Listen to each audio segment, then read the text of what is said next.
And welcome to Tuesday, everybody, and welcome back to the writing stream. Here we are, all gathered round, huddled around our phones and our laptops, trying to keep warm. um, Ready for some entertaining, one would hope, and insightful literary criticism of ancient works of great science fiction. Fingers crossed. Anyway, we'll have something that might vaguely be possibly slightly approaching informed criticism, but we'll see how it goes. Ah dear. Anyway, how are we all? How are we doing? Drew is being dubbed. I'm not. I'm speaking in time with myself, I assure you. I wonder, is that Twitch? Or is something else going on? Never mind. Anyway, well, I'll Commander J on that, and it fixes whatever's wrong. Oh, actually, no, it's not. So there's delays. Oh no, that's not good. I wonder if that's Twitch. And Drew sounds Chinese. What's going on? Hopefully it's. I don't think it's me. I'm checking myself on the stream, and it all looks in sync. Anyway, right. Well, I'm gonna mosey on regardless, and do the thing, because the thing is the thing, and the thing must be done even if it's out of sync. But there we go, never mind. Right, Mad Monksoft is first in the chat. Mad Monksoft, poised as ever. Wikipedia at our beck and call should we need it. Commander J Niddy is here, possibly slightly out of sync, but there we are. Havabooba is here, third in the chat this evening. Havabooba, well done, not bad at all. Winterbeat GB is here, of course he is, because he's a stalwart of the stream. The Harkonnens are here, ready to invade Arrakis. Glenn is here, sticking his tongue out for reasons that possibly won't become clear. The Arrakis are here, fighting off the invasions of the Harkonnens as ever. Commander Sea Dweller is here as well. Soth isn't going well is here, but looks like it's got very low battery. Don't know if we can fix that one for you. Sean 59 North TV is also here. Frank Miner 29 49er is here as well. Alan is here as well. That's good. Always good to see you as well. So thank you very much, everybody, for turning up. I think everyone else is just chatting in the chat, which I suppose is what the chat's for, really, isn't it? So there we go. Anyway, so if you use OBS, you can fiddle the delay. Yeah, but that's doing technical stuff. The refresh works, as Jill. Yeah, okay, so it's nothing to do with me, and it's nothing to do with the whiskey, alas. So there we go. Don't worry, we haven't forgotten you, Drew. No, just you chat. I'll just stay quiet. You guys amuse yourselves by chatting in the chat. Absolutely fine by me. It's not a problem at all. You carry on. It's fine. You just entertain yourselves. I'll just. What?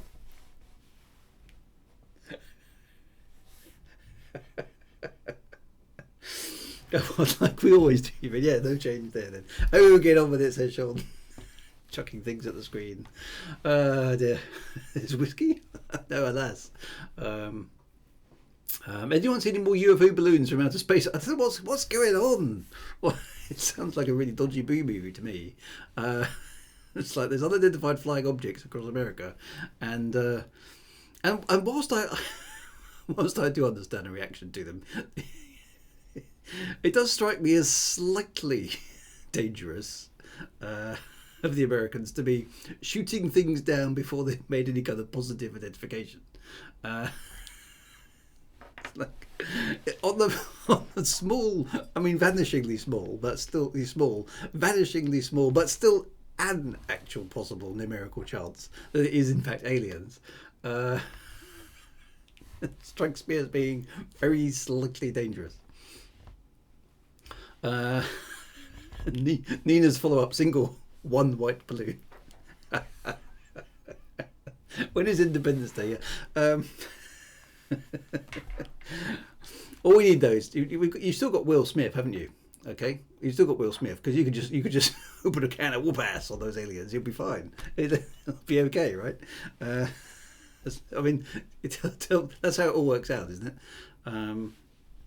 you'll have some guy somewhere in America who actually knows what's going on. Everybody's been ignoring him up to now. So all you need to do is find that one guy and just just ask him what's going on.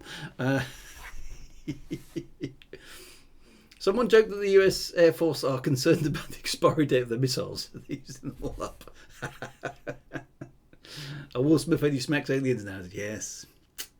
Yeah, well, dear oh dear. Yes. That's still our favourite scene in Independence Day, where the British waiting for the Americans. Well, it's about bloody time. That's just I think I've told that story before, but when we saw that in the cinema, everybody in the British audience just burst rolling on the floor laughing at that, because it was so Americans do British people. It was really funny. Dear. Well, it's about bloody time too. Nobody speaks like that in the UK anymore. Probably haven't done for about 50 years. Dear. Anyway, all they need to do is download a virus. Yeah, so I mean, I don't know what's going on. So obviously, yeah, it's something peculiar, isn't it? Because it started off with the Chinese weather balloon, or what the Chinese claimed to be a weather balloon. But now we're shooting down unidentified flying objects. So that that strikes me as maybe not being such a smart and wisest idea. But I can understand the Americans' reluctance to have any kind of unidentified flying object over their territory. That's sort of slightly alarming.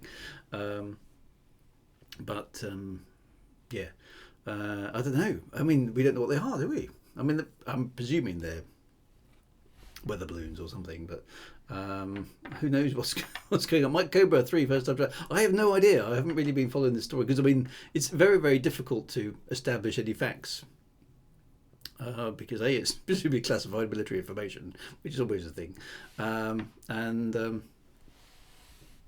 the other one, of course, is when it's on the internet, it's like you can't tell what's real and what isn't anyway.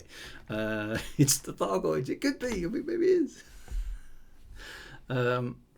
So the most unrealistic thing about Master of the World, which we will get to, turns out the Americans not blowing the machine up the first time it was spotted, rather than letting it roam around the country for months. Well, I sense that America in the late 19th century was rather a different place than it is now. I don't know. We'll find out. It's the most peculiar thing, though, isn't it?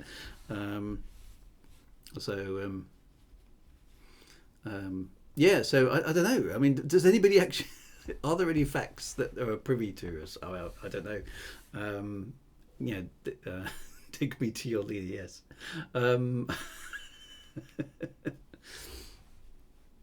But I assume, I mean, my theory on this is that probably can't be aliens, because the aliens wouldn't. I mean, I can't imagine alien spaceships coming all the way from goodness knows wherever they are into Earth, flying down into orbit and detecting a very primitive backward civilization that still has airplanes, and then letting itself be shot down by an air-to-air missile.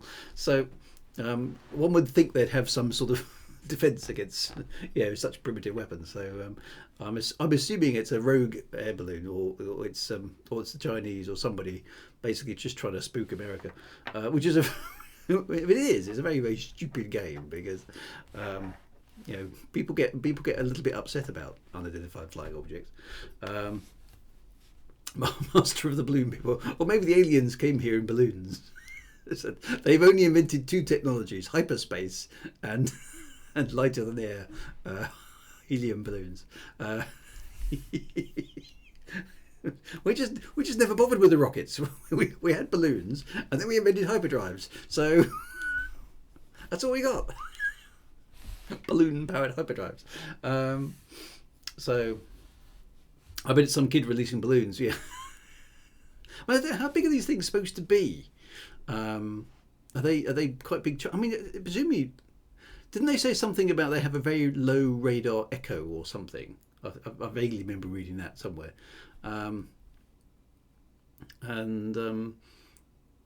Which to me maybe implies maybe they're just small, size of a small car. What is that the balloon itself, or the stuff that's hanging beneath the balloon? lost Jovian life forms. Very lost if they're in the Earth's atmosphere. Yeah. Did you turn left at Mars?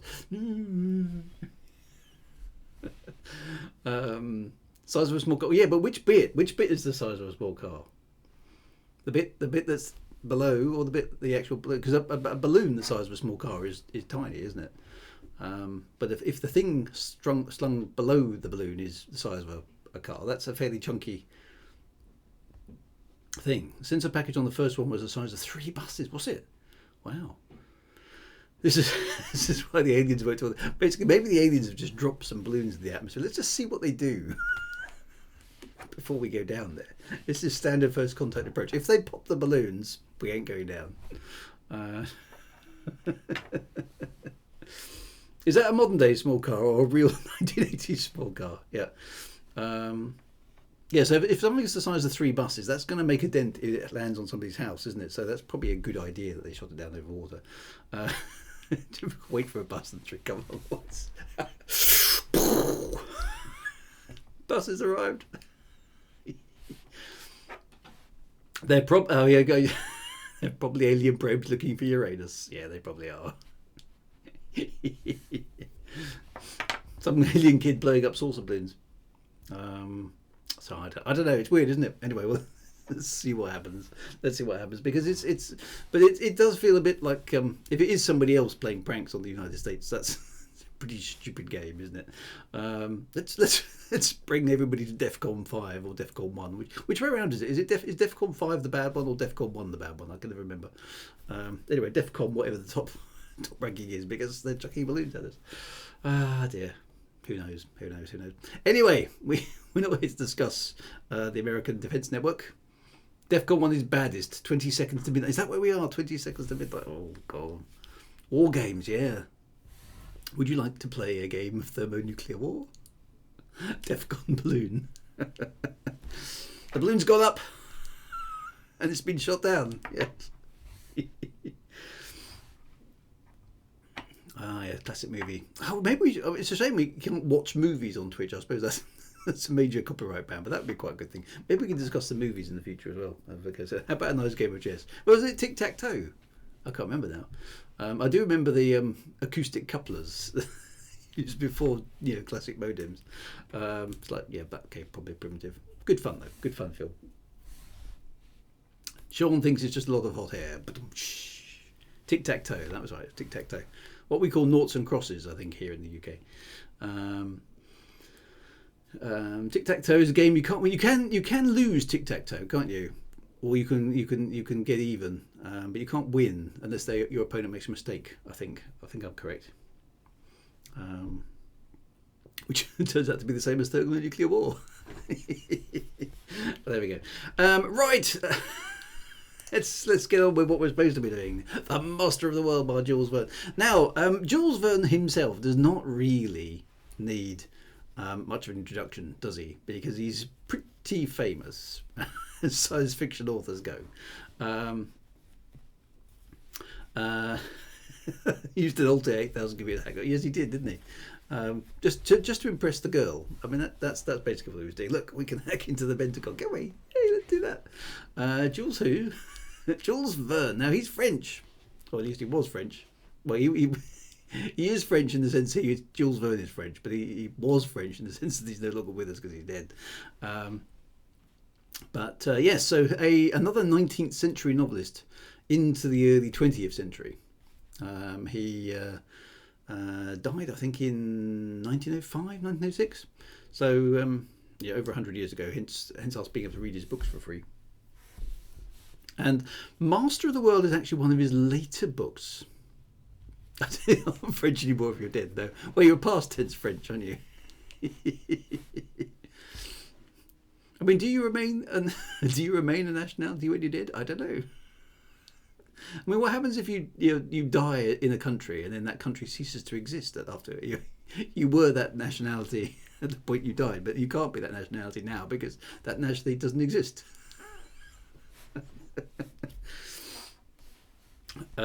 Anyway, so he was French. Well, I had reading up about this actually. What I was interested in is, and we probably haven't suffered for French is the past tense of French. Very good. He was French, but now he's French. Yeah. So we're now entering does a tree make a sound territory here. Yeah, no, that's true. Oh, I'm glad he got you guys around. Most amusing. Right. Yeah. So. Yeah, okay, where was I? So he is. Let's say he is French, okay. Because he can't say he was French, because that implies. So what is he now then? Well, he's dead. Okay. Ah dear. But he's pretty famous now. He's regarded by many to be the father of modern science fiction, and a lot of his novels feature sort of what I suppose are fairly modern scientific kind of styles compared to some of the other stuff we've been reading. Jules Verne is looking to the future quite hard, as it were, and trying to bring us stories of what might be coming. He basically tends to have this feel of introducing technology that doesn't quite yet exist, at least in the time that he's writing. So he's basically trying to foresee what the future is going to be like, and then bringing it back to like a contemporary setting that he's familiar with to basically see what happens, which is pretty good. It's quite it's a fairly nowadays well established scientific thing. Okay, what happens if what happens in the future? It's it's quite a cool thing. So Jules Verne has a time machine. No, that's the other guy.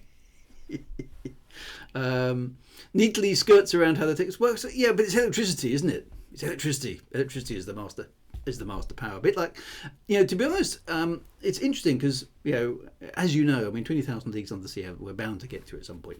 The Nautilus there is powered by electricity. Electricity is the master power. And the same turns out to be true here in this story. Electricity and accumulators and all sorts of interesting little tidbits about how the technology works, but nothing too specific. But that's got parallels today, because if you look at a lot of modern science fiction, particularly TV shows, perhaps some of the not such are the good ones, they'll chuck in a few scientific terms of the day to give themselves some sort of credibility. Now, in the last few years, it's been very, very common for sci-fi films and novels and shows to chuck in the words quantum. Right, yeah, it's a quantum power supply, or it's a quantum this and it's a quantum that, right? Because it sounds futuristic, and we don't have quantum things yet, but we might have quantum things in 20-30 years. So that automatically puts our sci-fi show in the future, right? So or nanotechnology, chuck a bit of nanotechnology in there. That's always a good one. It's a bit of a leap. You guys are hot tonight. I can see. It's going to be a tough audience, but we're going fine. Big 39 GT. Jules Verne did not write 20,000 Leagues Under the Sea. He wrote it at a desk like a sensible person would. But it's going to be a long evening. We haven't even got past the title of the book yet, and we're 20 minutes into the stream. So quantum nano is in vogue at the moment. In the 80s, it was turbo. Okay, everything had a turbo, right? If you turbo this and turbo that, because turbos were cool and turbos were new and shiny. Now everybody's got one, so it doesn't matter. I suppose in the 70s and 80s, hyperspace and wormholes and things like that were pretty kind of funky and new stuff and hadn't been explained by anybody properly, so we could chuck them into sci-fi novels without any problem. So I kind of get the impression that electricity, because it was new and exciting and nobody, probably the common man, common woman, common person of the era probably didn't understand electricity all that well because it wasn't all that commonplace. Any kind of super new amazing thing is bound to be powered by electricity because that's clearly the way the future is going, right? So that's my impression of that one. So I think he was just sort of riding a wave of, let's stick it in the future. There's some cool stuff coming in the 20th century. It's going to be powered by electricity. So in some ways, he was quite quiescent on that one. That's shocking. It is. but it's electrifying. I'm keeping up with current affairs. That's what I'm doing. Anyway, right, let's have a little peruse, shall we? Now, The Master of the World. Now, this I hadn't realised actually this was a sequel, because I read this years and years ago and hadn't realised it was a sequel. It's very loosely a sequel. Okay, it doesn't really follow the previous story much at all. That's why they call him Jules Verne. Yeah, so the Nautilus ran on electricity too. So it was all electrically powered stuff. Electricity is cool as far as Jules Verne is concerned. And again, a stylistic thing for novels of this era. So this is now late 19th century, early 20th century. Is that your chapter titles kind of give away bits of the story. So reading this, you could say, okay, so something happens in the mountains. There's a car club. There's a series of machines. Clearly, we're on board something called the Terror. Then we go back to our nest. Somebody introduced here, who's presumably quite important to the story, and then at the end. So. Okay, so I'm not sure this is a great idea, having your chapter headings telling bits of the story, but there we go. Now, again, classic. Now, before we read this, I don't know, because of course Jules Verne was French, right? We've already established that. I'm not going to say was in the sense that he still is French, but he's dead, right? So he was French, right? That's what I mean. He's not German now or anything else. Okay, have we established that, right? He was French, but he still is French, but he was French. So, of course, he was writing in French, right? The language French, right? And everything that we read as English readers has been translated. So we are a little bit in the hands of whoever it was that translated the book. Now, according to Wikipedia, and Mad Monks will be able to chuck the references in, I'm sure, when he finds them, some of the early translations of Jules Verne's work were really, really poor, such that up until the 1960s, people didn't think Jules Verne was much of a writer because they'd only read the English translations of his work, and those weren't done by particularly competent people. So only when people went back to the original French, or maybe even the original Klingon, I don't know. But only when people went back to the original French and started reading them in their kind of pure form and then trying to translate them into English in a way that matched the original French version, did people start to actually appreciate Jules Verne a bit better. So they actually this stuff's really good. Now, I don't know what we're dealing with on the Gutenberg website, whether we've got an early version of the translation or a later one. So there we go. Jules Verne actually knew his work was being poorly translated, and in correspondence with Italian French shortly before his death, Verne remarked, "I'm not surprised that the translations are bad, but we can do nothing about it, absolutely nothing," which is a shame. Okay, so he knew his work was being badly translated. And that's a tricky thing, because I don't, there are, particularly when you go from one language to another. Now I can read a bit of French. I'm not particularly fluent because I haven't done it for a long, long time. But it's very hard to take the cadence of a piece of text in one language and translate it effectively to another. You can translate the meaning, but you can't easily, unless you're a very, very skilled translator, you can't match the flow, and you can't match the pace, and you can't match the characterization very easily. So it's quite possible that some of the stuff we're going to read in here is actually the fault of the translator rather than Jules Verne himself. But it's impossible for us to tell, from what we're looking at, because it doesn't tell us much. I don't even know if it tells us at the bottom here. Let's have a look. Does it say anything about the version that we were actually reading? No, so it doesn't tell us when. It doesn't tell us when this version was translated. So it's difficult to say whether or not what we're looking at is a good version of what Jules Verne wrote. Because of course we haven't got access. Well, we probably have got access to the original French version, but most of us won't be able to read it. So that is an issue. So. Now, Jules Verne is quite rightly well regarded in general terms, because he came up with an awful lot of very memorable cases. Now, but one of the things that Jules Verne does have, which some of the other writers that we've come up against so far haven't had in the same way, is interesting characters. So this is one of the things that Jules Verne does do. Is that he does invest a bit of time in the characterisation of his folks. So there we go.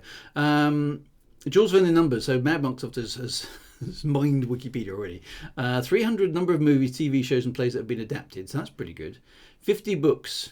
The series included Journey to the Centre of the Earth, 5 Weeks in the Blue, and Journey to the Centre of the Earth again, many, many more.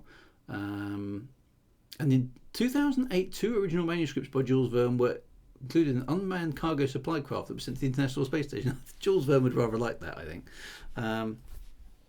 But there we go. Anyways, let's get into the Master of the World. Now, again, like many of these books, it's written from the perspective of a narrator looking back upon events, it's got that sort of 19th century, early 21st century kind of vibe to it. It takes a while to kind of warm up. I speak of myself in this story. It's not because I've been deeply involved in this stuff. It just takes ages to get to the point too. But this one is interesting enough. This is one of Jules Verne's last novels before he died, and in some ways, this one comes across a little bit less polished than some of his earlier stuff, I thought. And we'll talk about 20,000 Leagues Under the Sea maybe a bit more, but this one's, dare I say it, this one's relatively short and snappy compared to some of his other works. So it's quite for the 19th century, this is quite a fast-paced novel, I'll have it. Some of you may be going, really? But yes, it is. If you haven't read 20,000 Leagues Under the Sea, and you haven't read Journey to the Centre of the Earth, those books take an awfully long time to get going, to be honest. So other than this first paragraph, which is a bit basically waffly, doesn't really tell you a great deal other than it's me and I'm telling the story. Basically, he pretty much does cut to the chase. Okay, so strange occurrences begin in the western part of our great American state of North Carolina. Now, it's an interesting choice here for a French writer to put himself in the narrative perspective of a American cop, basically, whose name is a Strock. Which is an interesting name. Anyway, so in the Blue Ridge Mountains, which is I always thought those were in Virginia according to the song. I don't know my American geography very well, but apparently they're in North Carolina. So all the Americans on the chat can comment on the accuracy of the geography here. So let me tell. Anyway, so basically there's a mountain. Okay. There's a mountain in the Blue Ridge Mountains. Fair enough. And it's called the Great Eyrie, and it's particularly inaccessible. I don't know if this is a real mountain or not. But anyway, it's rocky and grim and inaccessible, and under certain atmospheric conditions has a particularly blue and distant effect. Okay, so. And they call it the Great Eyrie because maybe the mountain, maybe it's a dormant volcano or something. Maybe it's got a crater, because this is in the era before there were any flying machines, right? Okay, so it's not a real mountain; it's a made-up mountain. This is an era before there are flying machines, so nobody can go up and have a look down from above. There aren't any flying machines. This is pre that, so they've been a bit worried about this because there's, they're talking about Mount Krakatoa and the terrible disaster of Mont Pelée, which actually dates the story quite specifically because that actually did happen in 1902.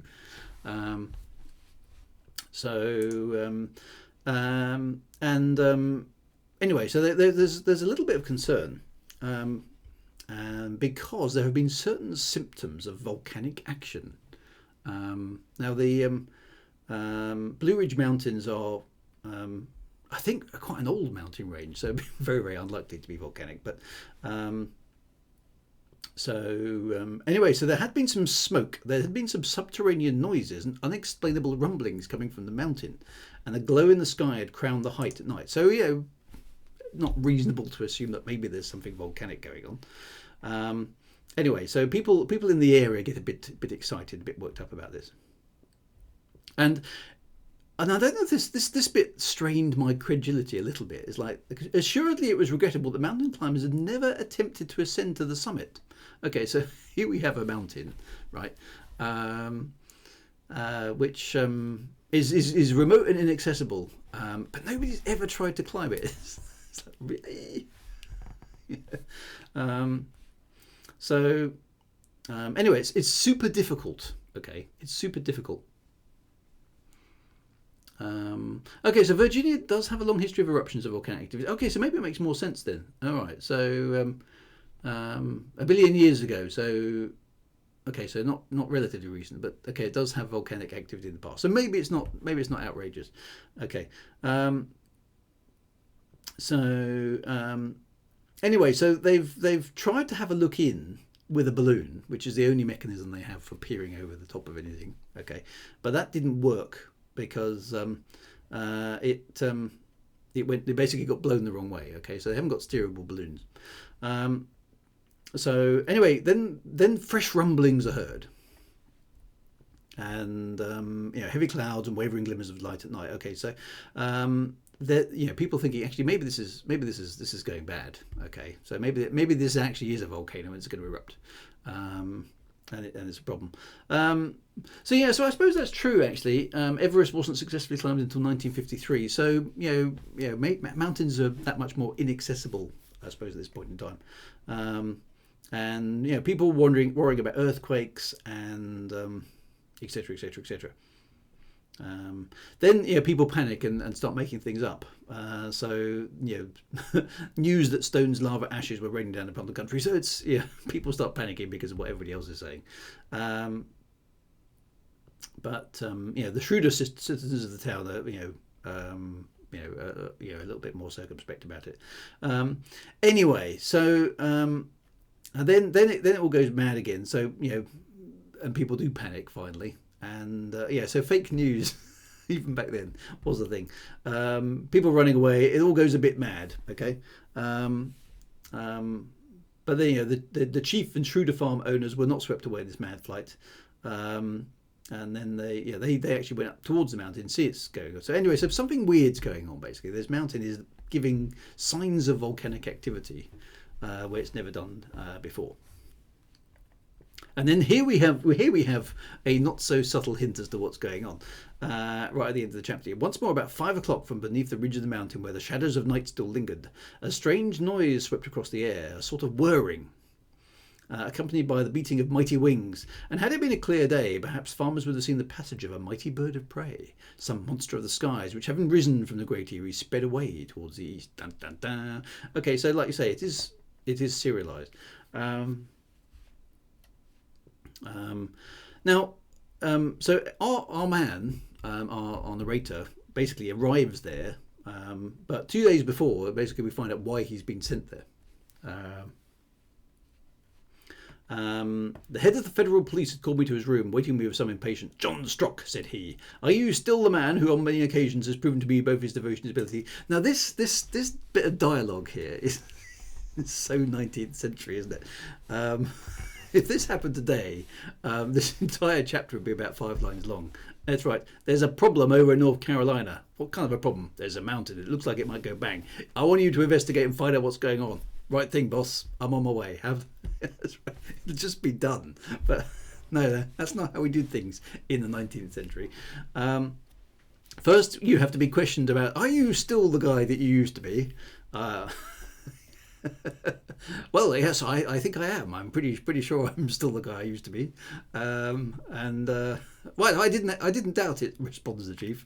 Right, so here's another question. Are you most fond of riddles? I mean, what's this chief inspector guy, chief of the federal police here? He's not a busy guy, is he?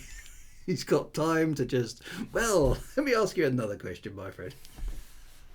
Now, it takes ages for him to basically tell poor old Strock here what the actual problem is. But yeah, he's bigged up. So Mr. Ward, though, he's a man of about 50 years. Now I have great sympathy for men of about 50 years, as you know. A great power and intellect, fully master of the important question you field. Very bad at coming to the point, though.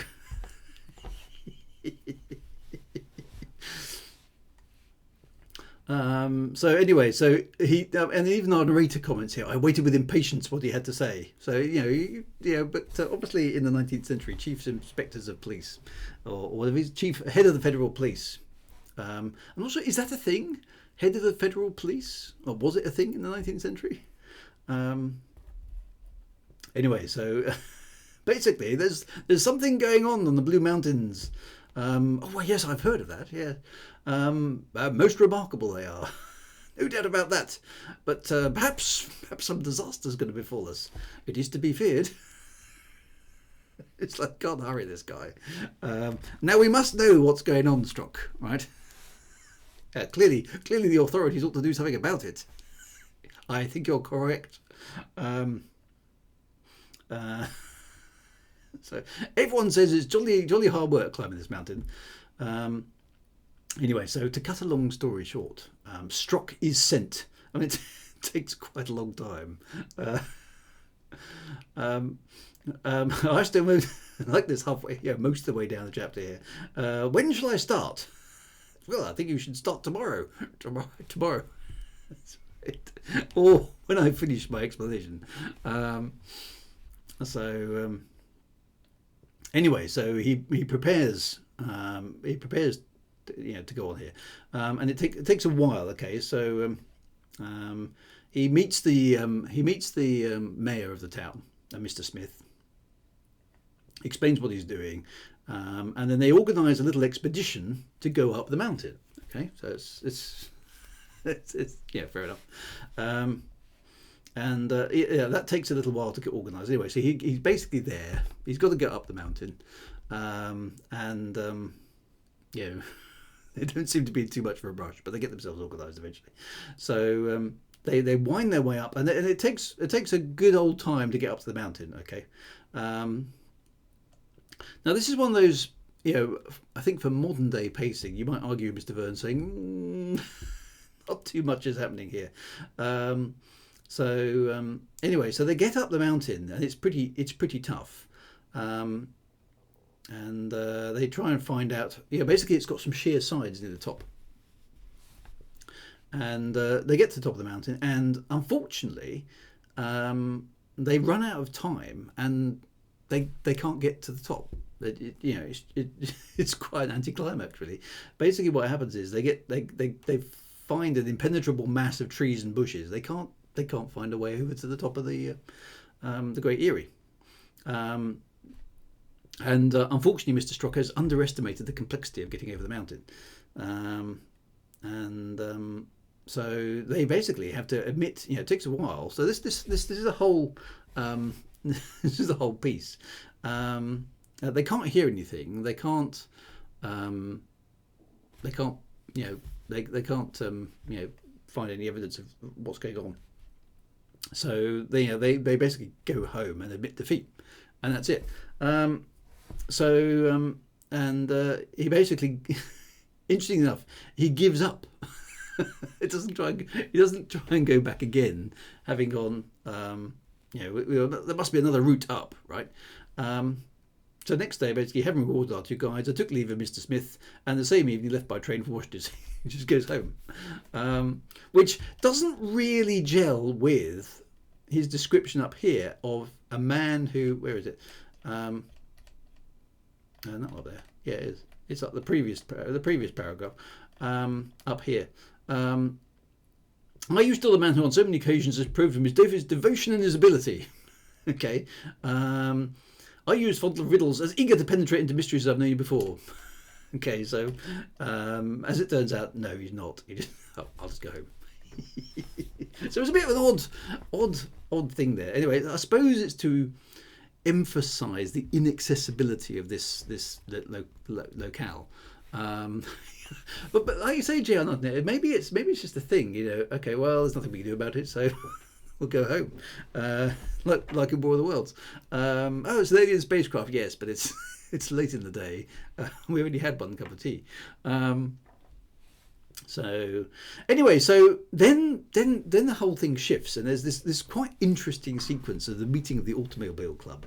Okay, now here's something that dates it beautifully. Okay, this is that dates it beautifully. So anyway, there's a something odd is happening. Okay, on the roads of the United States. Okay, so on the roads which radiated from Philadelphia, the chief city, there circulated an extraordinary vehicle of which no one could describe the form or the nature or even the size, so rapidly did it rush past.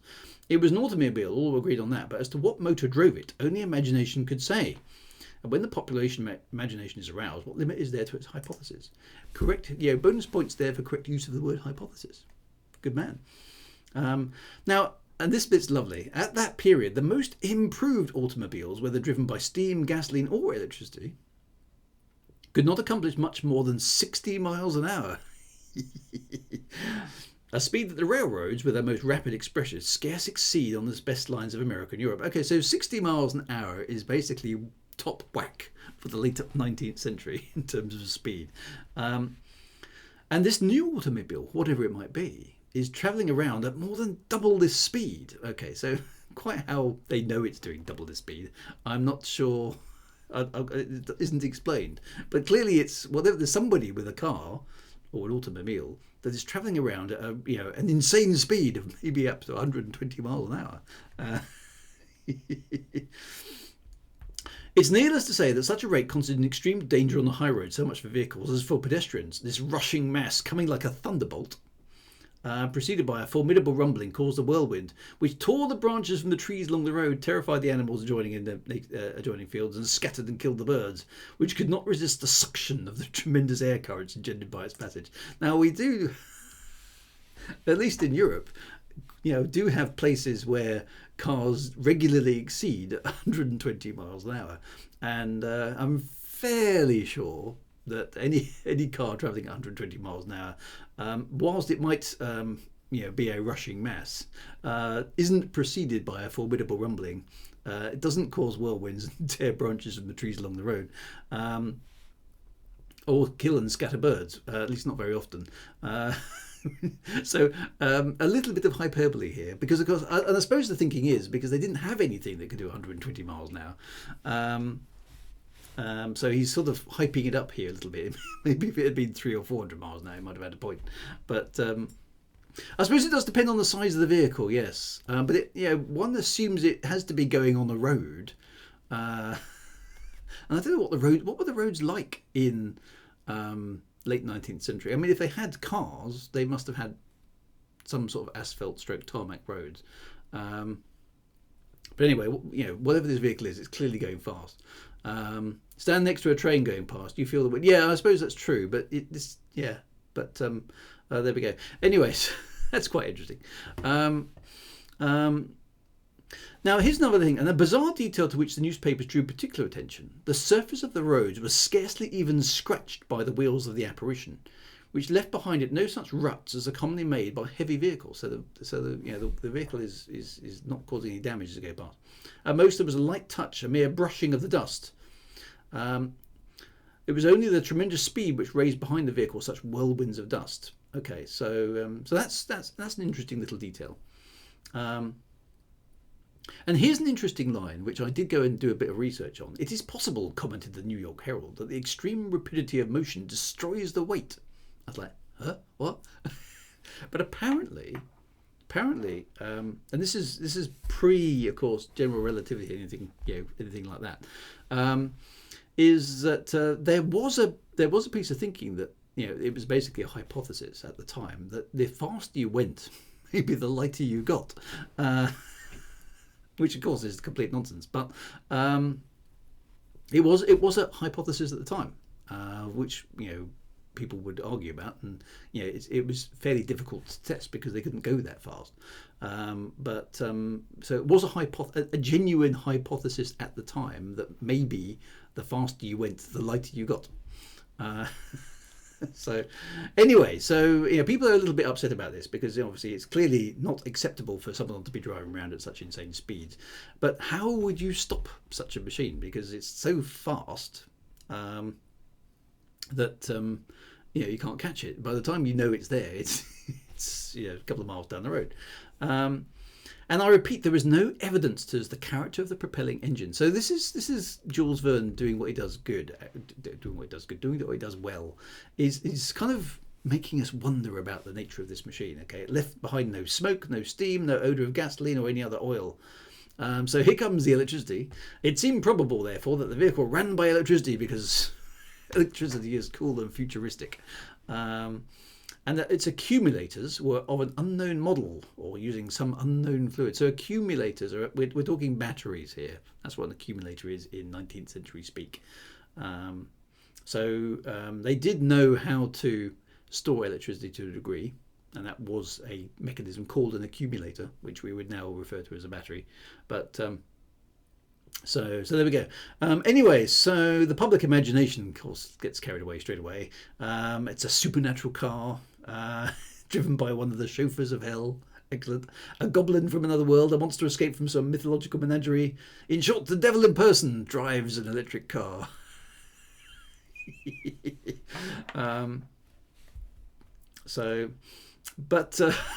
And this bit is a lovely bit of humour.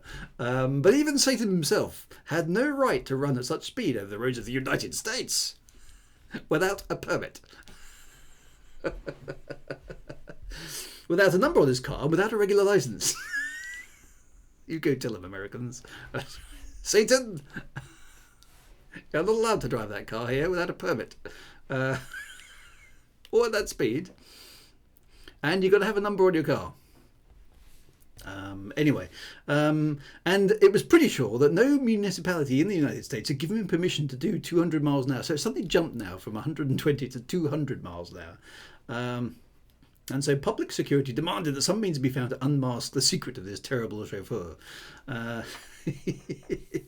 it's not in just Pennsylvania. And my knowledge of American geography is very, very bad, so I don't really know how far we're spread out here. But anyway, basically Pennsylvania, but also in Kentucky, in Ohio, in Tennessee, in Missouri, and in Illinois, which I do know is in Chicago. So I know where Chicago is.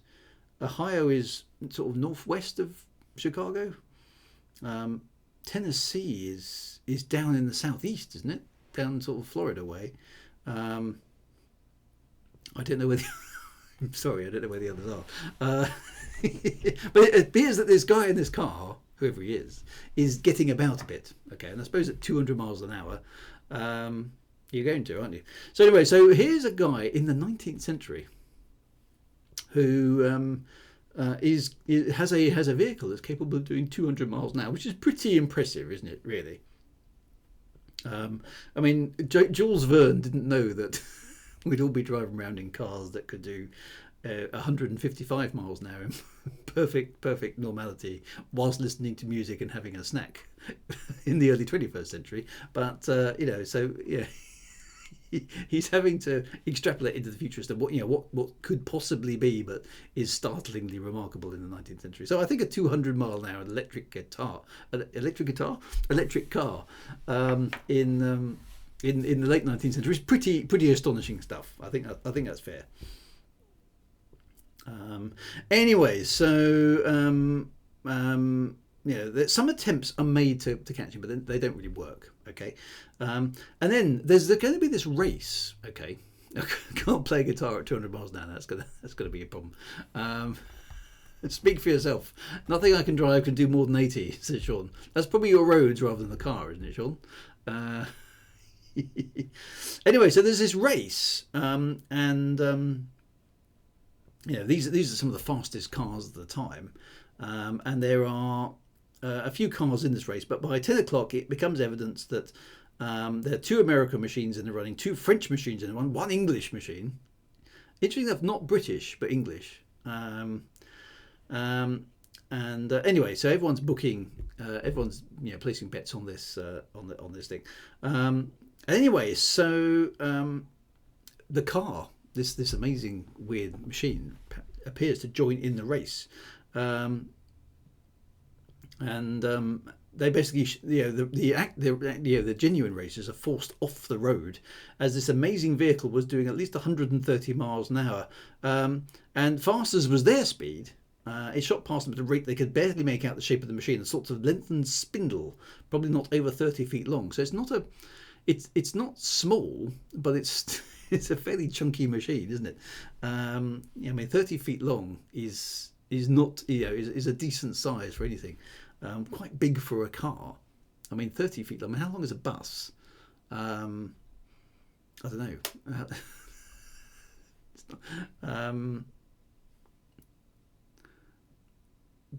It's kind of a little. I mean, yeah. It's a big. I mean, how long is a bus? An average bus. Is a bus 30 feet long? So if it's sort of bus length, maybe 30 feet. Yeah, I think a bus isn't going to be 30 feet long. I think it might be a couple of buses length. That's the sort of size of about half the length of. That's right, half the length of two buses. That's how long a bus is. Come on, somebody knows how long a bus is. Just pick an average bus, okay? It doesn't have to be a specific bus. 12 meters is a bus, right? Okay, so what's that in feet? That's 34. Yes, okay, so it's about as long as a bus, right? A Route Master is 27 feet long. So this thing is the length of a bus, but not obviously it hasn't got the profile of a bus. So anyway, basically. It didn't. Basically, this amazing machine overtakes the racers, the genuine racers, and it doesn't slacken its speed at the finish. It goes straight through the finish line, and it flashed through Milwaukee, wherever Milwaukee is, past the city, and basically, there's nothing there but a lake, and anyway, it disappears at a slight bend in the road. Nobody knows where it went. It disappears, right? A bus is 1/3 the length of a Chinese spy balloon gondolier. There we go. How many sizes of whales? I don't know. You're not going to get a whale doing 200 miles an hour anyway. Anyway, so a mysterious car, right, about 30 feet long, that can do 200 miles an hour, that disappears at the bend in the road. That's all they know. Anyway, so our man, Mr. Strock, is still kind of bemoaning his fate of not being able to penetrate the top of the Great Eyrie. He's thinking of other ways of doing it, but they're all kind of outlandish and impossible. He's got been debriefed by Mr. Ward. It takes quite a long time. Anyway, then they eventually get round to talking about the automobile. No one can keep up with it. It's a bit of a problem. So, then there's another report. Okay. Then there's another report. There's now a boat. Okay. A moving body which would appear amid the waters some 2 or 3 miles offshore along the coast of Maine, Connecticut and Massachusetts. And I don't know where, my geography of America is lamentable, so I don't know where these things are. Maine is northeast, isn't it? Anyway, so this moving body would appear amid the water some 2 or 3 miles offshore and go through rapid evolutions. It would flash back and forth amongst the waves and then dart out of sight. Okay, the body moved with such lightning speed that the best telescopes could hardly follow it. Its length did not seem to exceed 30 feet. Now there's a clue. Not a very subtle clue, but there's a clue. Its cigar-shaped form and greenish colour made it difficult to distinguish against the background of the ocean. Anyway, so everybody tries to get near it. Of course, they can't. They can't keep up with it. It's too damn fast. Naturally, wildly differing opinions were held as to the nature of the object. Sailors thought it to be some great fish, like a whale. Okay. It's well known that these strange animals come. Anyway, so this is Jules trying to basically take us off the scent, but it's not very obvious. It's not very well done, this bit, I don't think, in that sense. Anyway, because it's like he's giving it away with the whole 30 feet thing. Clearly, it's the same machine, right? Maybe 19th century readers would be a little bit less kind of like, aha. I don't know. I mean, I don't want to underestimate the intelligence of a 19th century reader. That seems to be a bit unfair, but it's kind of like a bit obvious that there's obviously either the automobile and this this seagoing thing are one and the same, or yeah, they're certainly related in some fashion. Anyway, so it flees before ships, doesn't pursue little ones. Anyway, so there's this long debate about whether or not it is actually a sea creature. For some time, no one doubted it was an animal. Really? But anyway, people began to ask if instead of a fish, it was not a new and remarkable kind of boat. Aha! Certainly in that case, its engine must be one of amazing power. Yep. Okay, so we've established that whatever this thing is, it's got an amazing motive power. Now this is a bit more interesting. This is a bit more thoughtful. Perhaps the inventor, before selling the secret invention, sought to attract public attention to astound the maritime world. Such surety in the movements of his boat, grace in its every evolution, in such defying pursuit by its arrow-like speed, surely there's enough to arouse worldwide curiosity, which kind of makes a bit more sense. Okay. Now, at that time, great progress had been made in the manufacture of marine engines. Huge transatlantic steamers completed the ocean passage in 5 days. Okay, so this was a time of fairly big technological change, actually. Cruisers, torpedo boats, torpedo destroyers. So there was ships were coming on. But everyone's agreed the motive power of this boat must be tremendous and unknown as that remarkable automobile that has amazed us all. Okay, so Strock on his own is the only person who's basically going, what if these two things are related? And everyone thinks that's pretty an amazing supposition. Have you not observed, Strock, said he, there's some sort of fantastic resemblance between the general appearance of this boat and the automobile. There is something of the sort, Mr. Wood. Is it not possible that the two are one? Wow. Okay. So anyway, quite a lot of debate about whether or not this is a good idea. And then the boat and the automobile disappear. Okay. So anyway, so there we go. But then eventually, what happens is our man Strock gets a letter. I was about to say an email. Hasn't been invented yet. He gets an email from a mysterious person. We don't know who it is. So the handwriting was bold. Both upstrokes and downstrokes very sharp, about 20 lines in all. And here is the letter, which I with good reason retained an exact copy. It was dated to my extreme stupefaction from that mysterious Great Eyrie. Okay, so he's got a letter. And the letter reads, Sir, you were charged with the mission of penetrating the Great Eyrie. You came on April the 28th, accompanied by the Mayor of Morganton and 2 guides. Very specific. You mounted to the foot of the wall. You encircled it, finding it too high and too steep to climb. You sought a breach and you found none. Know this. None enter the Great Eyrie, or if one enters, contradicting the first part of my sentence, he never returns. Ooh. Do not try again, for the second attempt will not result as did the first, but will have grave consequences for you. Heed this warning, or evil fortune will come to you. M.O.W. Okay. So not only is it, like I say, an angry font, but it contradicts itself every so often.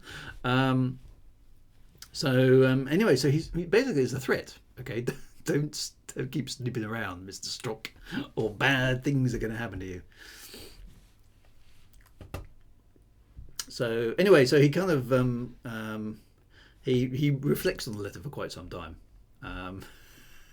He can't figure out MOW because he doesn't know the name of the book he's in. No, that's exactly what. Well, that's always a problem for the side meow. Yes. Anyway, so this is another thing which 19th century novelists do a lot. Several days pass quietly. No urgency. The threatening letter. Clearly this is a clue, but several days pass. It's absolutely fine.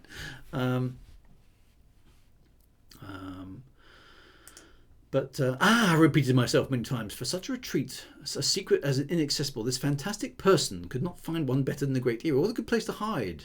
Yes. But of course, a boat couldn't get there any more than an automobile. Only high-flying birds could find refuge there. So I wonder what's coming next then. And then his house sitter basically says, people are spying on you. There's some shady gents hanging around. So so that goes on for a bit as well. Then, okay, another another mysterious ship thing appears. Okay, so there's a strange upheaval in the waters of the lake, and it appears there's a Jules Verne goes back and tries again. Okay, it's a marine monster terrorizing the people of the lake, and then another riddle not easy to solve, but Marman Strock comes up with: is it possible this could be a submarine boat? They're thinking maybe that's even possible. Anyway, after the mysterious automobile came the mysterious boat, and now comes the mysterious submarine. Must we conclude that the three engines are due to the genius of the same inventor, and the three vehicles are in truth but one? Bum bum bum. Maybe it is. Could it possibly be? And then things start getting serious. Okay, then things start getting serious. We clearly had enough. The submarine is enough. A splendid chance for you to get your revenge, says Mr. Ward. Right, I want you to take charge of the matter, and I will accomplish the impossible in order to succeed. And so basically he wants to unmask this fantastic inventor. It's much more important to place our hands on this chap who constantly escapes us. That is work for a detective indeed. So basically they're going to try and find out who is this inventor and what's he doing, arrest him basically. Do the police thing, clap him in irons, and so on and so forth. So it takes him a while. And he basically has to kind of go where the sightings of these amazing things are.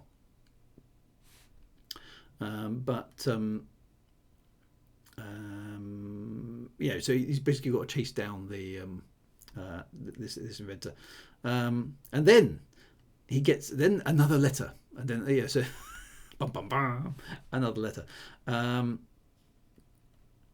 then but this isn't addressed to Mr. Strock. This is addressed to everybody. Okay, so a letter without a postmark is found in the mailbox of the police bureau, and it was given out to the Washington Journals, which published it. And it's written as follows. This is quite fun. To the old and the new world, the propositions emanating from the different governments of Europe as to that which has finally been made by the United States of America need expect no other answer than this. Okay, so basically they've tried to basically say, look, we'll give you some money. Okay, give us your invention. Stop terrorizing all the people. And we'll give you some money for your invention. How's that? And basically he says no. Okay, I absolutely and definitely refuse the sums offered by my invention. My machine will neither be French or German, Austrian or Russian or English or American. Okay, to be my own, and I shall use it as it pleases me.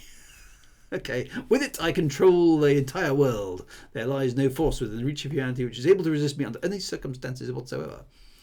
Let no one attempt to seize or stop me. It is and will be utterly impossible. Whatever injury anyone attempts against me, I will return 100-fold. As to the money which is offered me, I despise it. I have no need of it. Moreover, on the day when it pleases me to have millions or billions, I will have to reach out my hand and take them. Let it be both the old and new world that realizes they can accomplish nothing against me. I can accomplish anything against them. And I sign this letter, the master of the world. So he's a tiny little bit self-absorbed, I feel, our baddie here. So that's basically his ultimatum to love the baddie. Yeah. It is Elon Musk. Yeah. It's kind of similar, isn't it? I mean, hang on a minute. Really stupidly fast electric car, dreams of world domination, trying to get everybody to go to Mars. So, such was the letter addressed to the government of the United States. Now there was something in here that I popped up that popped up. I think I've already gone past it. Actually, let me see if I can find it, because I wanted to ask if anybody knew about this in context. Let's just. I think it was death. Where was it? Yeah, this one. This was back up a little bit earlier on. During the car race. Okay, so I remember reading this going, woo. Okay, so I don't know whether this is a French comment on American culture of the time, but so basically this car race is going on, and there's basically it's quite dangerous, right? Quite a lot of people wouldn't finish. Some would be dead at the end of the race. Several chauffeurs had been injured, but not seriously. And even if they had been killed, the death of men is but a detail, not considered of great importance in the astonishing country of America. I thought that was a very curious thing to say. So I don't know if that's Jules Verne basically saying those Americans, they're so brave, or those Americans, they don't give a damn about if anybody actually dies in their competitions. So I don't know. Does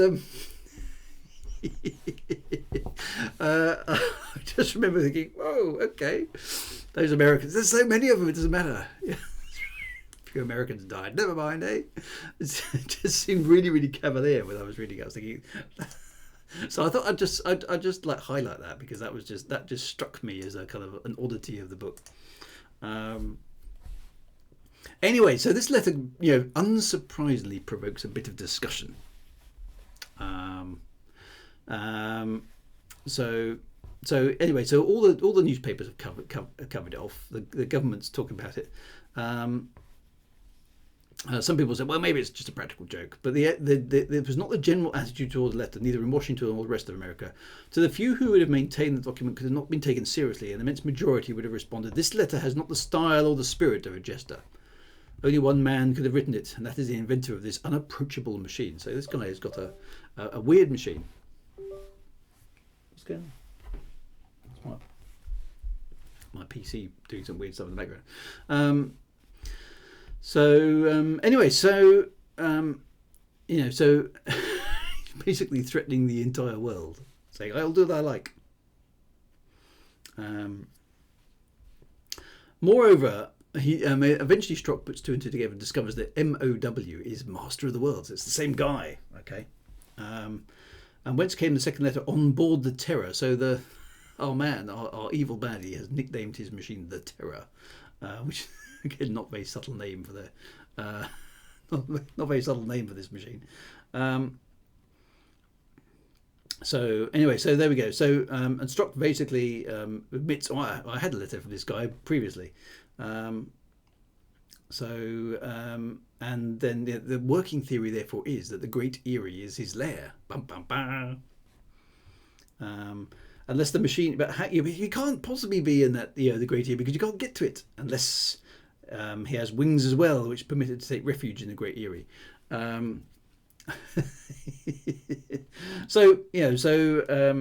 Anyway, so then there's kind of rewards, and a massive reward for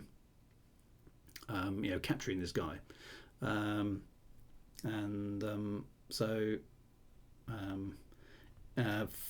nobody's seen the machine for a long time, and eventually it's been seen in Toledo, wherever Toledo is. And then the basically attempt is to capture it. So they've got ships, they've got all sorts of stuff trying to capture this boat, and the battleground is going to be Lake Erie, which is I believe a freshwater lake in between Canada and America, which is where the Niagara River comes down, the Niagara Falls. So it's quite a cool locale. And a bit of setup basically here is that the torpedo destroyers and various other ships are trying to pursue the boat, but they can't keep up with it.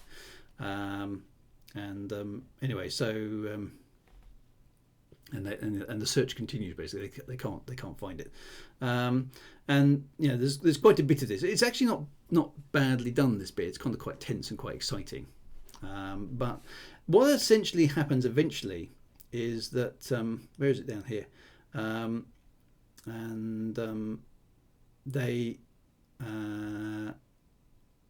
There's a bit of a battle, and they actually do find the Terror, and then there's a battle basically. They start shooting at each other,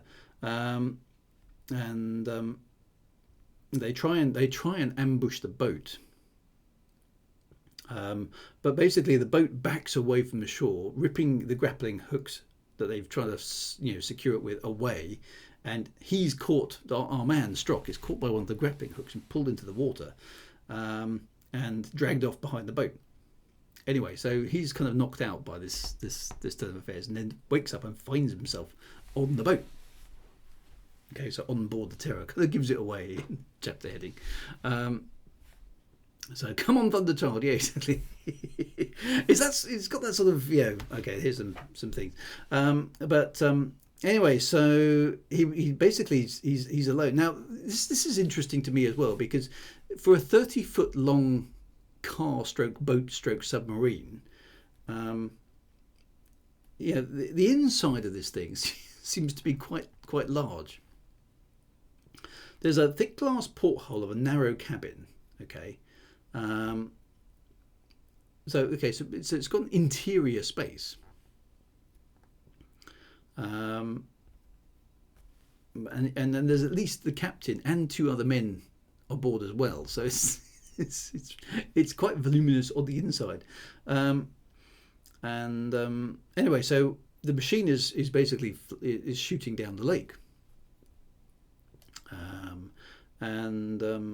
he's able to get up on deck. So this thing has a deck as well. He doesn't really describe the boat, the machine, very much, which is a bit of a shame actually. But there's space enough for 2 men to be on the deck, one at the bow and the lookout, and the other in the stern. And there's space for the captain not to be in sight, so he's kind of below decks somewhere as well, which again is quite a small. It seems to be quite big, but quite small, whatever this thing is. So anyway, but here's the time he does describe what the thing looks like. Okay, so in the centre of the deck, the deck and the upper works were made of some metal which I didn't recognise. In the centre of the deck, a scuttle half raised covered the room where the engines were working regularly and almost silently, which is interesting. As I had seen before, neither mast nor rigging, not even a flagstaff at the stern. Towards the bow there rose the top of a periscope by which the Terror could be guided when beneath the water. On the sides are folded back 2 sort of outshoots resembling the gangways of certain Dutch boats. I don't know what that might be or what that's for, but there we go.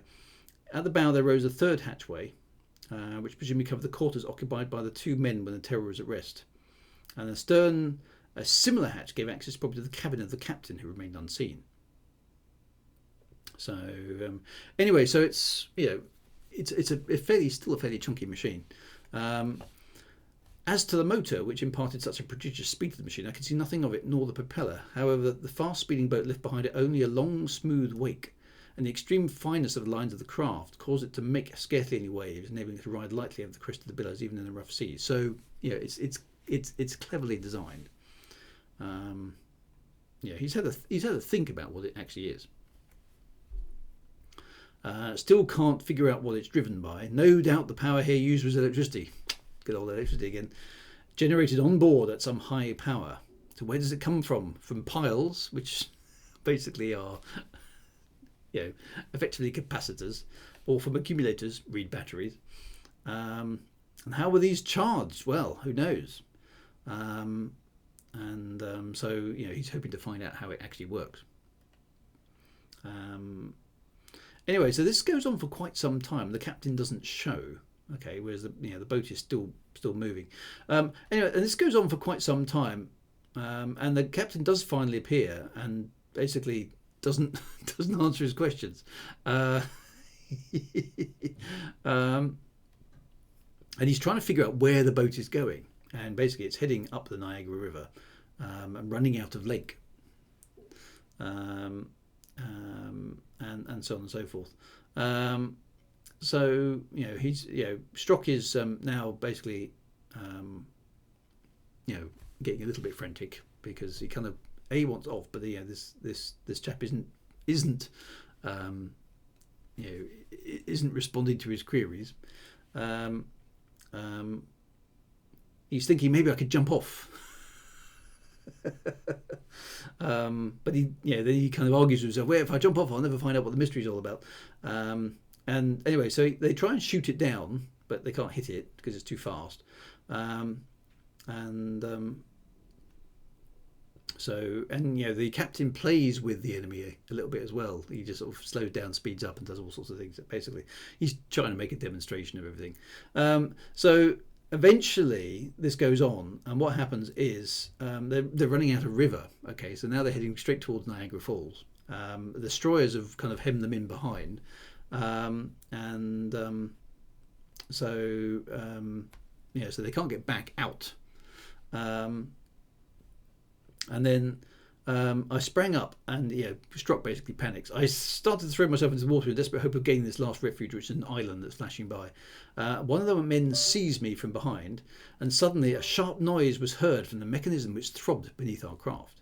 The long gangways folded back on the sides of the machine, spread out like wings, and at the moment when the Terror reached the very edge of the falls, she arose into space, escaping from the thundering cataract in the centre of a lunar rainbow. Okay, so basically it can fly as well, right? So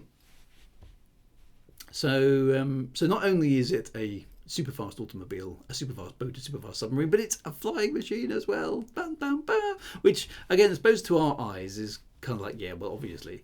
But I think it's for late 19th century, it's like, really? What, a flying machine?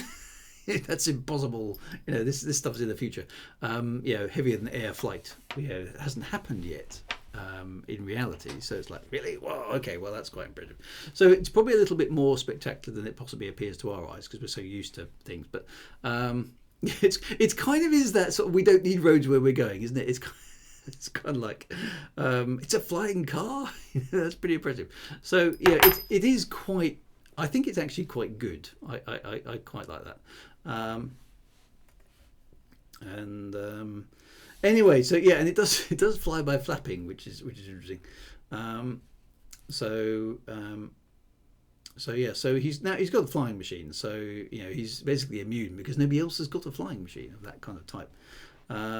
So Strock goes into a bit more thinking about the whole thing, and then basically they work out that they're in he's in some sort of strange rocky hollow about 800 meters across, sort of thing you'd find at the middle of a inaccessible mountain,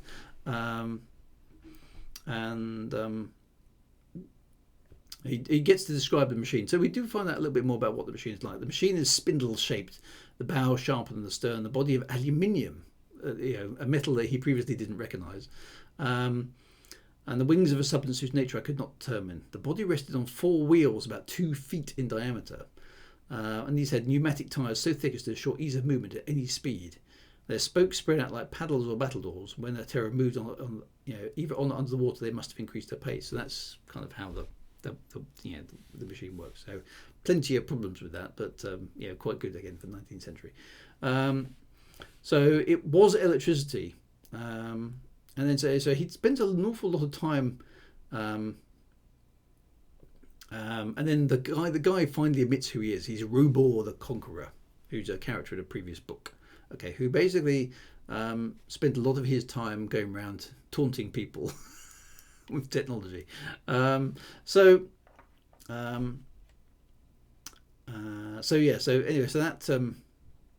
is basically who he is, and quite how Robor the Conqueror has come up with all this technology isn't entirely clear, but there's a little bit of a summary here of basically Robor's previous history. He's always been doing contraptions of one thing or another,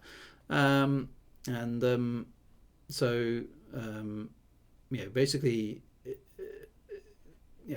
it's he basically tries to hold hostage some of the the people he's rescued and extort them as well, and reminds everybody what's going on. But that's just a little bit of a kind of synopsis of the prequel book.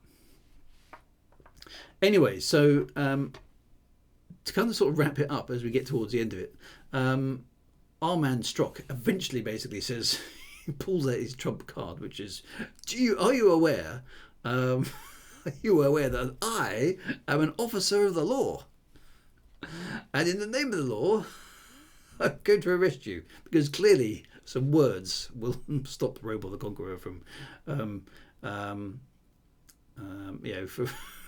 from doing his evil dudes, because that's exactly what happens.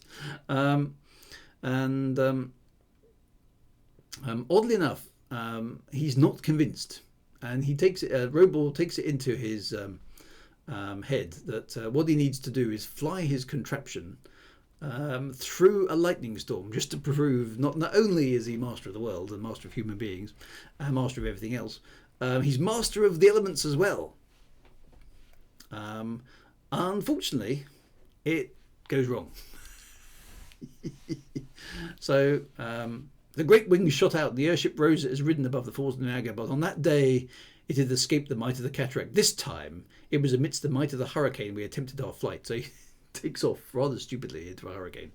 Pride cometh before a fall. The airship soared into the heart of the sky amid 1,000 lightning flashes, surrounded and shaken by bursts of thunder. It steered amidst the blinding, darting lights, courting destruction at every instant. Robor's position and attitude did not change, with one hand on the helm and the other hand on the speed regulators, while the great wings beat furiously. He headed the machine towards the very centre of the storm, where the electric flashes were leaping from cloud to cloud. Back to Strock again. I must throw myself upon this man to prevent him driving the machine to the middle of this aerial furnace. I must compel him to descend, to seek beneath the waters a safety which was no longer possible upon the surface of the sea or in the sky.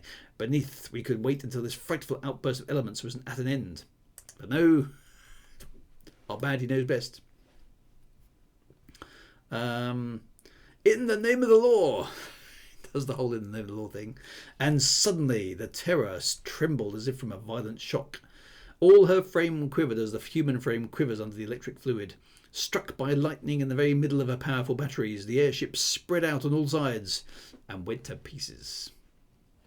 With her wings fallen, her screws broken, and bolt after bolt of the lightning darting amid her ruins, the Terror fell from the height of more than 1,000 feet into the ocean beneath. It's all destroyed.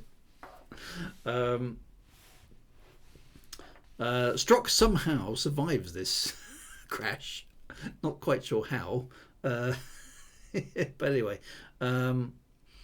he was picked up, and among the fragments of the wreckage they found his helpless body, whilst the other two, the baddie and his companions, had mysteriously disappeared. And basically it's kind of then the sort of summary of what's going on. Basically his housekeeper has the last word. Well, I said he was a devil and he sounds like he was the devil. Nonsense, I say. Robor wasn't the devil. Well, said the old woman, he was worthy of being so. The end. So it's a fun romp. It's a fun romp, I think. It's sort of a kind of a B movie sort of a story. It's got some good bits in it. I love I like the mysterio about the automobile, and I like the short chapters, and I like the fact that the characters are at least interesting. So Strock is a bit dim-witted, but so apparently is everybody else in the entire world. Robor is bad mostly because he's bad. So he just he's somehow conjured up this amazing machine and going around terrorizing people with it. What's the point of the story? Is it just for fun? Given this is that it was written right at the end of Jules Verne, some people basically speculated that he didn't like the way history was going, and feared the arrival of people like Robor, who would basically use technology to subjugate everybody. That was maybe something that Jules Verne was kind of fearing, because it's a less optimistic novel. Robor is just not a nice piece of work, basically going around terrorizing people, and but he doesn't like JL 1988 says, basically he didn't actually do anything wrong other than driving around without a license, a number on his car, and a permit from the Philadelphia police force. He didn't really do anything wrong. He didn't murder anybody. He didn't kill anybody. He just sort of taunted the authorities, didn't he? He just basically said, "Oh, I'm not going to comply. I'm going to drive around my amazing machine regardless of what you say." He basically was breaking rules left, right, and centre. But he didn't actually do anything kind of bad. So he wasn't evil in the sense. He was perhaps a bit of a megalomaniac, but probably a thorough scamp. Exactly right. And it's very reminiscent of Nemo, isn't it? I mean, Nemo is a better character, a bit more fleshed out. And we find out why Nemo is the way he is towards the end of 20,000 Leagues Under the Sea. But yeah, another single man against the world theme. So, what is it about Jules Verne's characters that basically say, okay, I want to make the anti-hero, I suppose. Just be all out. The world is a evil, horrible place, and I'm going to take a stand against it because I can. So it in some ways it feels like a rehash of 20,000 Leagues Under the Sea. Mysterious vessel, strange enigmatic captain, and so on and so forth. I don't know what my computer is doing over there. Just having a think about something. And Robo has appeared in previous stories, but again, only one other previous story. But so it is sort of a sequel, but I don't know. It's quite a fun. It's got the hallmarks of good Jules Verne stuff with technical details and extrapolation on where technology was at the end of the 19th century and where it might be going. So Robo's messing with my USB.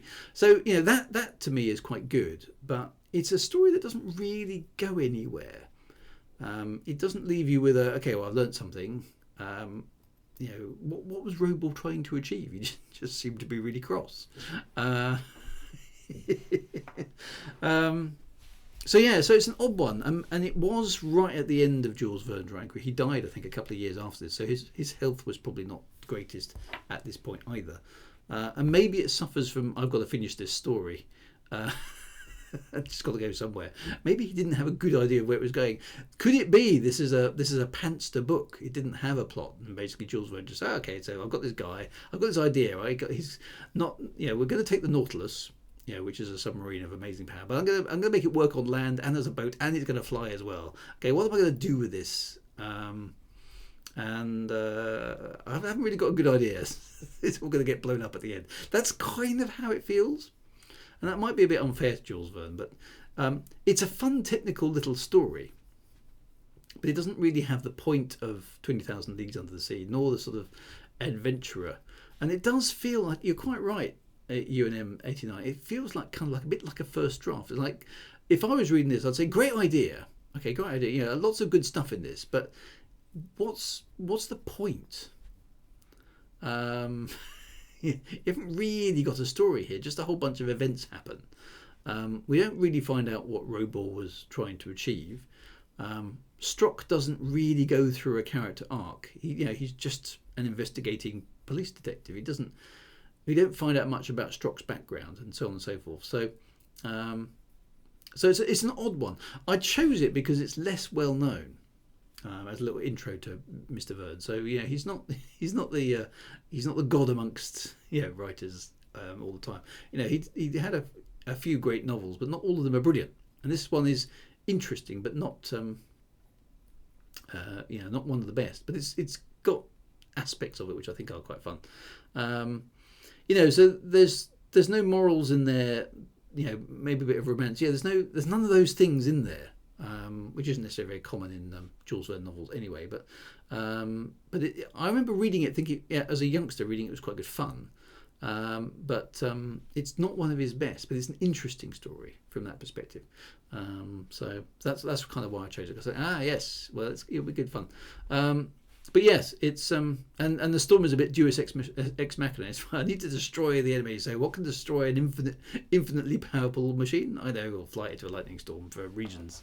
So yeah, it is. It's an unresolved novel. So I think maybe he intended to go back in there and do something else with it.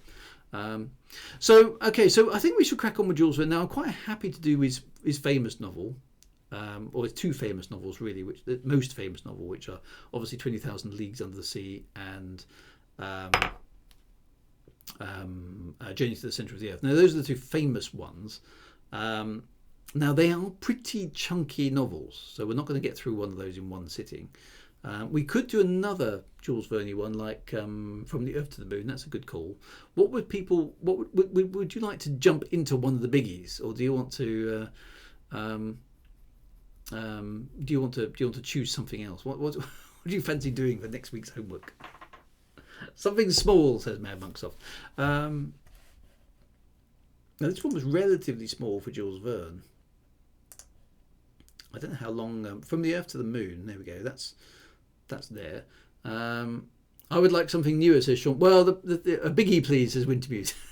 Just the problem is we can't do much newer because of the copyright rules. You know, making yourself free to it. Now, if we can find cheap stuff that we're allowed to review, I would say Around the World in 80 Years was his most. That's true, actually. Around the World in 80 Years. How about seeing one of the big ones as a long-term homework, say 1 month? That's a good idea, Commander Sea Dweller. So let's do that. Let's do that. Let's choose one of the big ones. You know, do we want? Which one do we want? Okay, let's do a long-term homework for the month. For maybe middle of March or something, and we can do that. 80 days, says Mad Monksoft. I must admit, I haven't read that one recently. I know I'm full of them, 20,000 Leagues. So let's vote for one of those. How long is Around the World in 80 Days? Let's just. I know 20,000 Leagues and the other one. Oh, look, there you are. You got the audio version. Which is the most famous? Which would you argue is the most famous? I mean, judging by here, you know, the downloads tell a difference. I mean, there we go. That 20,000 Leagues Under the Sea, Around the World in 80 Days. So 20,000 Leagues Under the Sea just wins, according to that. Around the World in 80 Days, Journey to the Centre of the Earth. So those are the three top ones, and the Mysterious Island, of course. Shall we do? Let's do 20,000 Leagues. We can always come back from Earth to the Moon. Let's do 20,000 Leagues Under the Sea and set a month. Okay, so you've got a month to read that one. All right. A month, and then we'll discuss various bits and pieces of it. So we'll do sections of it over the next few weeks, and keep going through it. We won't attempt to 20,000 Days to the Centre of the Earth. Let's do 20,000 Leagues Under the Sea by Jules Verne, and we'll do that over the course of 4 weeks, and take it bit by bit, and see what we think about it. And see how it stands up again, because it's worth going back and visiting these things. 20,000 Hours on the Globe. It's not actually a huge book in terms of its physical size. Look, I've got a copy of it actually somewhere over here. Where is it? Somewhere. I'm pretty sure I did.